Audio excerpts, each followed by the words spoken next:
सद्दाम हुसैन एक ऐसा लीडर जिसने अपने खून से लिखवाई थी कुरान लिखवाने के लिए जिसने दान किया था 26 लीटर खून। वो नेता जो कुरान की आयत पढ़ते हुए फांसी के तख्ते पर झूल गया। सद्दाम जिसके पास कभी जूते पहनने के भी पैसे नहीं होते थे और जब वक्त ने करवट ली तो कई महलों का मालिक बन गया। एक ऐसा नेता जो सत्ता में आया तो उसने इराक में खूब विकास कराया, सड़क बनवाई, अस्पताल बनवाए, लेकिन अपने दुश्मनों को तबाह करने में भी उसने कोई कमी नहीं छोड़ी। इजराइल के सबसे बड़े दुश्मनों में से एक और सैकड़ों लोगों की जान लेने वाले सद्दाम हुसैन के कई किस्से मशहूर हैं। तो चलिए आज आपको उन्हीं किस्सों से रूबरू कराते हैं।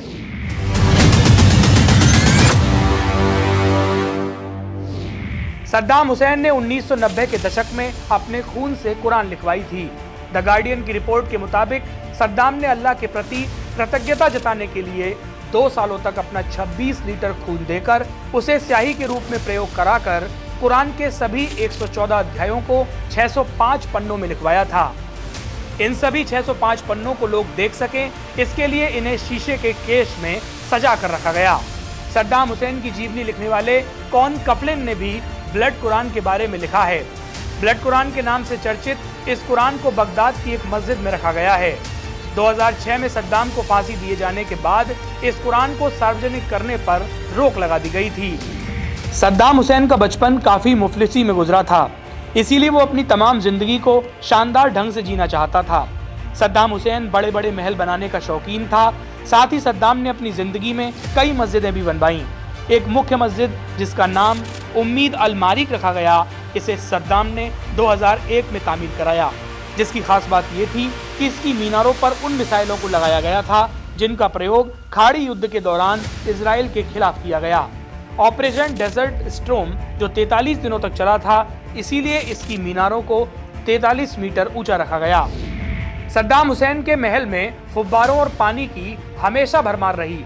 कहा जाता है कि सद्दाम 4 बजे उठकर स्विमिंग किया करते थे। सद्दाम हुसैन के वक्त के कई लोगों को थैलियम के जहर से मारा गया था, इसीलिए सद्दाम को यह डर लगा रहता था कि कहीं उसे भी कोई जहर न दे दे। सद्दाम के स्विमिंग पूल की पूरी जांच की जाती थी।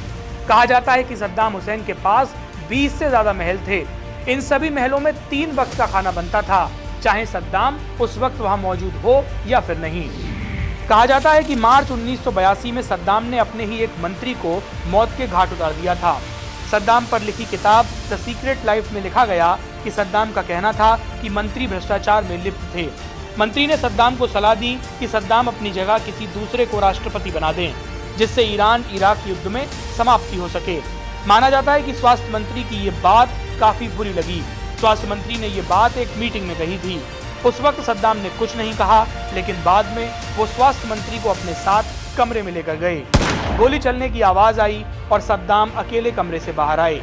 सद्दाम ने अपनी सेना के अधिकारी को इसीलिए मौत की सजा सुना दी थी क्योंकि उसने किसी के सामने सद्दाम की बुराई कर दी थी। सद्दाम हुसैन के महल में काम करने वाले लोगों का कहना था कि सद्दाम शादीशुदा औरतों के साथ संबंध बनाने का शौकीन था।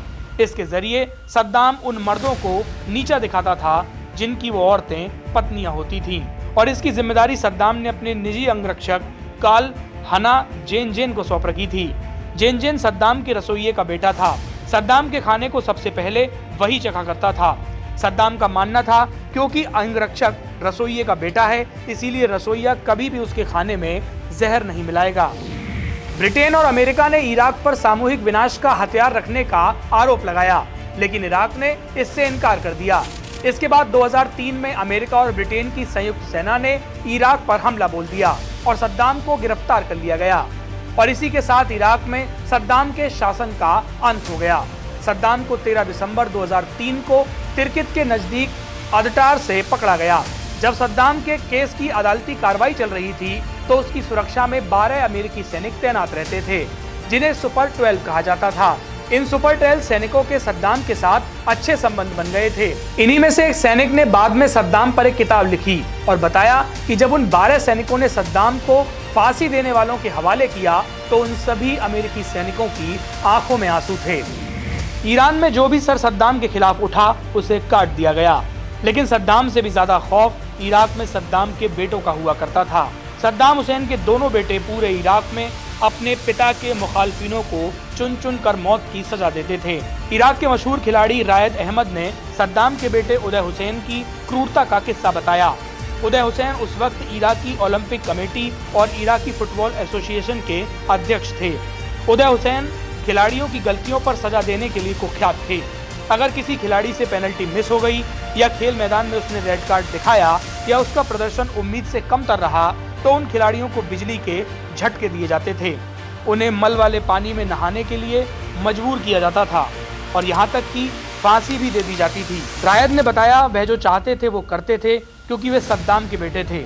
उन्होंने बताया मैंने उन खिलाड़ियों को देखा था जो सजा पूरी करने के बाद जेल से निकले। फुटबॉल और बास्केटबॉल के खिलाड़ी कहते थे प्रतियोगिताओं में हिस्सा लेने जाओ तो सावधान रहो। उसने कई खिलाड़ियों की हत्या करवा दी है। उदय अय्याशी के लिए भी जाना जाता था। उसने अपनी सेफ्टी के लिहाज से बॉडी डबल भी बना रखा था। उसके बॉडी डबल लतीफ ने उदय की मौत के बाद कई खुलासे किए। लतीफ ने बताया था कि उदय जो भी लड़की पसंद करता था उसे घर से उठवा लेता था।